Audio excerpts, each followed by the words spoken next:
تو شہرک سے بھی قریب تھا، لیکن ہمیں سے طے یہ فاصلہ نہ ہوا۔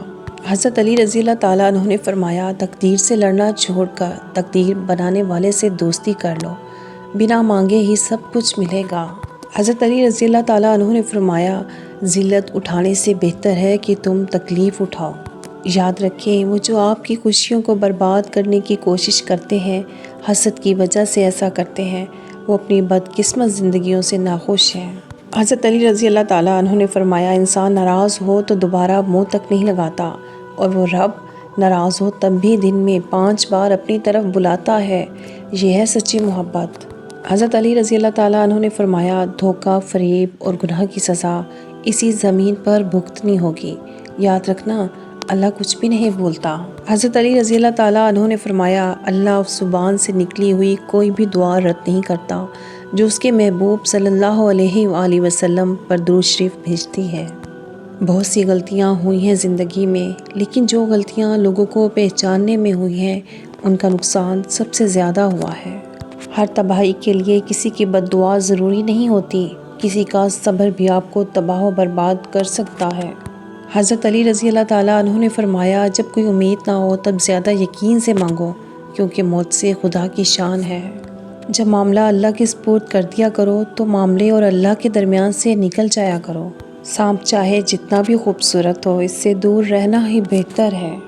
زلزلے سے جس طرح بھاگ کر لوگ گھروں اور دفتروں سے نکلتے ہیں، اسی طرح اگر اذان کی آواز سن کر نکلیں تو زلزلے ہی نہ آئیں۔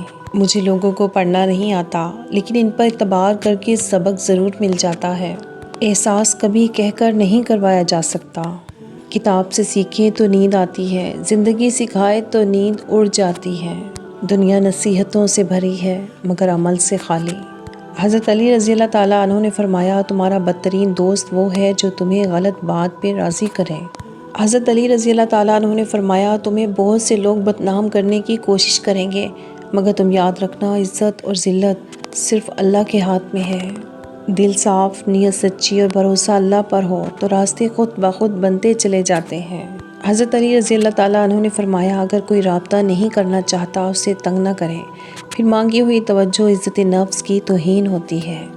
کچھ لوگ گھڑی کی طرح ہوتے ہیں، جب بھی ان کی طرف دیکھو اپنی اوقات بتا دیتے ہیں۔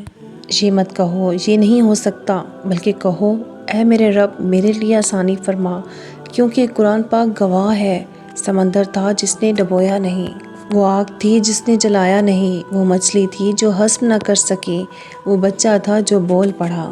چاہتوں کا مان رکھا کرے، پچھتاوے کام نہیں آتے۔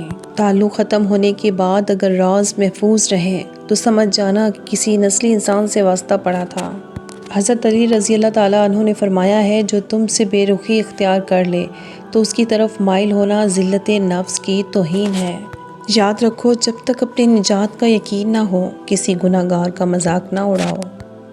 حضرت علی رضی اللہ تعالیٰ عنہ نے فرمایا، روتا وہ انسان ہے جس نے رشتہ دل سے نبھایا ہو، ورنہ مطلب کا رشتہ رکھنے والوں کی آنکھوں میں نہ تو شرم ہوتی ہے اور نہ پانی۔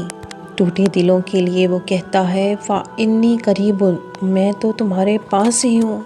میری چپ کو میری ہار مت سمجھنا، میں اپنے فیصلے خدا پر چھوڑ دیتی ہوں۔ حضرت علی رضی اللہ تعالیٰ عنہ نے فرمایا، جب خدا سے محبت ہو جاتی ہے تو لوگوں سے دل گھبرانے لگتا ہے۔ کچھ تعلقات دسمبر اور جنوری کی طرح ہوتے ہیں، رشتہ کافی نزدیک کا اور دوریاں پورے سال کی۔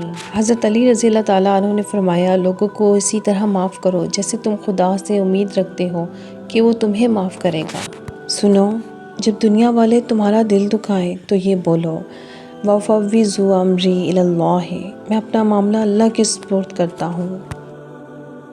شاخیں اگر رہیں تو پتے بھی آئیں گے، یہ دن اگر برے ہیں تو اچھے بھی آئیں گے انشاءاللہ۔ جب آپ کو غصہ آئے خاموشی اختیار کیجیے، ایسا کوئی شخص نہیں جسے غصے میں خاموش رہنے کی وجہ سے پچھتاوا ہوا ہو۔ انمول تو نہیں ہم، مگر خیال رکھنا تم، ہمارے بعد شاید کوئی ہم جیسا نہ ملے۔